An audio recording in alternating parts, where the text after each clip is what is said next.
भगवान महावीर ने जो धर्म की बात शुरू की है वह अहिंसा और संयम के साथ शुरू की है। धम्मो मंगल मुक्तिष्ठम अहिंसा संयमो तवो। धर्म उत्कृष्ट मंगल कब बनता है कि अहिंसा है और संयम है। संयम इंद्रियों का निग्रह, मन का निग्रह है।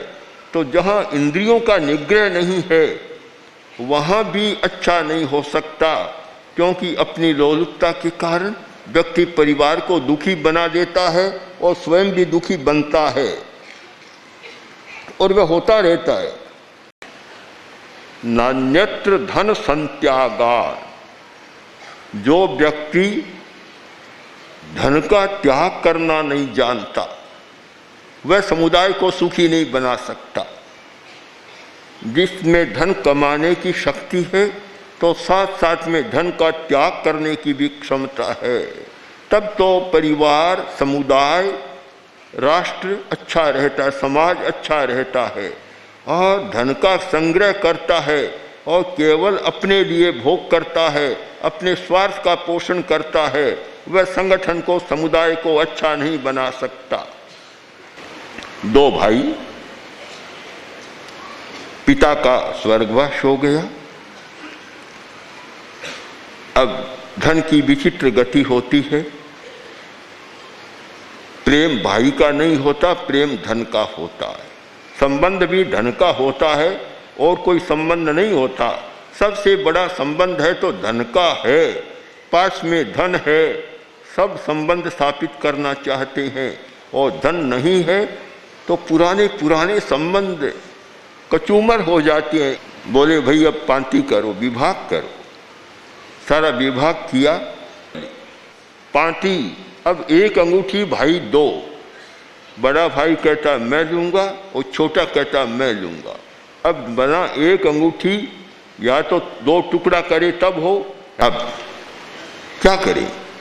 आखिर एक व्यक्ति को बुलाया जो बहुत समझदार था और कभी मुनीम रहा, संबंध भी था, और बोला भाई एक झगड़ा है और तो सब निपट गया, अब इस झगड़े को कैसे निपटाएं। बड़ा बुद्धिमान था, समझदार था। उसने कहा भी तुम स्वार्थ का विसर्जन करो। बड़े से कहा तो आप मुझे ही क्यों कहते हैं, छोटे भाई को क्यों नहीं कहते? जब छोटे से कहा तुम स्वार्थ का विसर्जन करो, बोला आप मुझे ही क्यों कहते हैं, बड़े भाई को क्यों नहीं कहते? कौन करे? दोनों तैयार नहीं। तब उसने कहा मैं आज नहीं, 2 सप्ताह के बाद तुम्हारी समस्या को सुलझाऊंगा, मुझे समय दे दो और एक बार मुझे अंगूठी दे दो। ले जाइए आप, आपका विश्वास है मैं। 2 सप्ताह बीते, एक बड़े भाई को बुलाया, बुलाकर एकांत में बातचीत की और बोले देखो ध्यान रखना, ये बेटी तुम बड़े हो, मैं तुम्हें देता हूँ और छोटे भाई को मैं जैसे तैसे समझा दूंगा, पर एक शर्त है कि जब तक भाई जिंदा है न पहन सकोगे न कुछ बता सकोगे, तुम्हारे पास पड़ी रहेगी। उसने कहा ठीक है मुझे मानिए। अंगूठी दे दी, चला गया। अब छोटे भाई को बुलाया, बुलाकर कहा कि ये लो तुम्हारी अंगूठी, ये अंगूठी ले लो।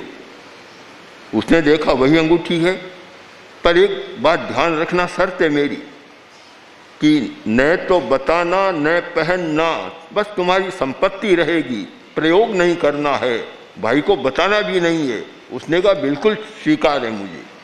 अब दोनों भाइयों को अंगूठियां दे दी, पांति कर दी, दोनों राजी हो गए। इतना समझदार था कि 3 अंगूठियां बना ली वैसी, एक तो थी 2 और बना ली, एक भाई को दे दी, दूसरे को भी दे दी, तीसरी अपने पास रखी। जो व्यक्ति अपना स्वार्थ का विसर्जन करना जानता है, 2 अंगूठियां बनाकर दोनों को दे दी और झगड़ा समाप्त हो गया। जो स्वार्थ का विसर्जन करना नहीं जानता वह कभी समाज को सुखी नहीं बना सकता।